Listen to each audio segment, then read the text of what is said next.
Attempt number 210. A 27-year-old apprentice slides a rolled egg omelet across a wooden counter in Ginza. The master, Jiro Ono, tastes it. 3 seconds of silence. Then he says one word. Shokunin. Shokunin. In Japan, it means a life devoted to a craft as moral duty. Jiro has not called anyone that word in 10 years. The apprentice walks to the back room, cries for 20 minutes. This is not a cooking video. This is what 20 years of training actually looks like. Meet Haruto, 18 years old, Tokyo, 2005. Today is his first day. He has no idea he'll still be here 20 years later. Year 1. Rank, Minarai. Haruto steps into a 10-seat counter shop on a quiet Tokyo side street. The master, an oyakata in his 60s, does not look up. His first instruction is 3 words. Don't touch anything. Not the fish, not the rice, not even the cutting board. For 6 months, Haruto's entire job is 3 things.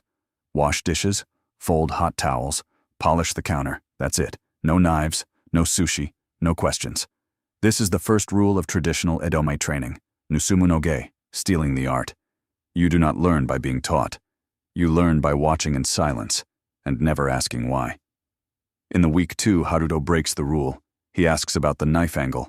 The master doesn't answer. A senior apprentice pulls him aside. Never ask again. Watch or leave. Haruto washes dishes for 6 more months. He watches everything. Year 2.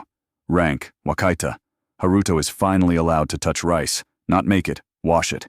In Tokyo, there is an old saying, Meshi san nen, 3 years for the rice. Americans hear that and laugh. It's just rice, water and heat.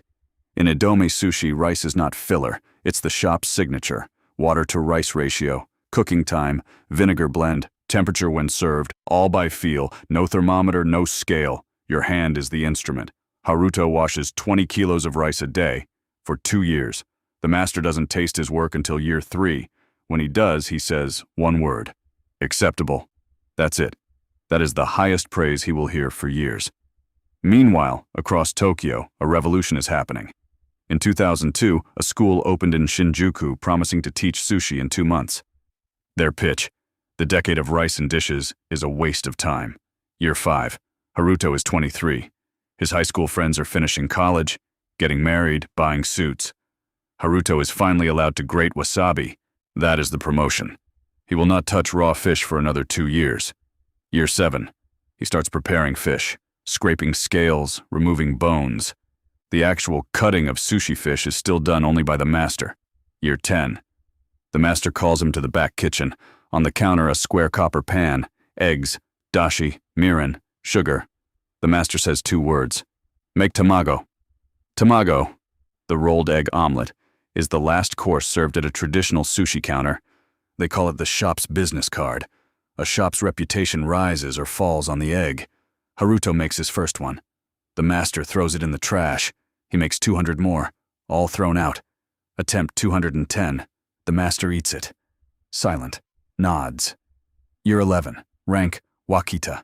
Haruto now stands next to the master at the counter, face to the customer. 3 a.m. For the first time, Haruto goes to Toyosu. Toyosu is Tokyo's wholesale fish market. It replaced the old Tsukiji in 2018. 500 dealers, 7,000 tons of seafood a day. 4:30 a.m. Buyers inspect tuna.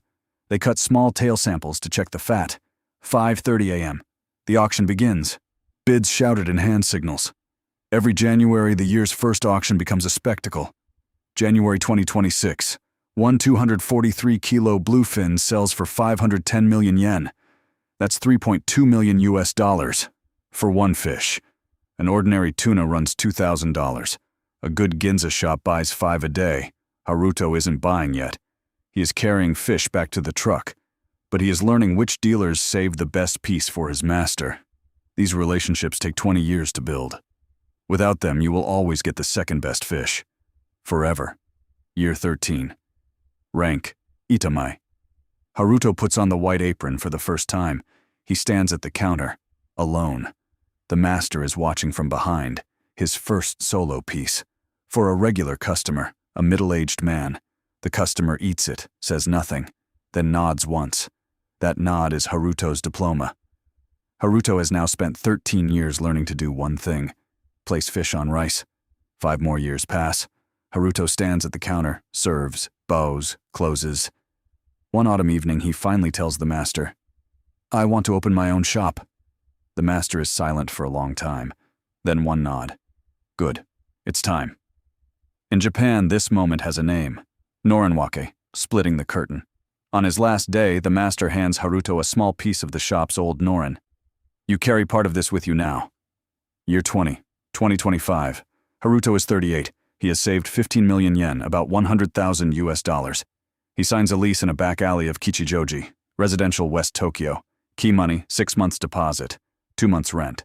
All before the door opens. 8 seats at a hinoki wood counter, 1 rice cooker, 2 apprentices, a small sign above the door, Sushi Haruto. He is now an oyakata, a master with his own shop. In Japan, 30% of new restaurants close in the first year, 70% within 10. Opening night. Haruto's first customer walks through the noren curtain. It's his old master, the oyakata. Haruto serves him. The old master eats, silent, nods once, and walks out without paying. On October 27th, 2025, Jiro Ono turned 100 years old.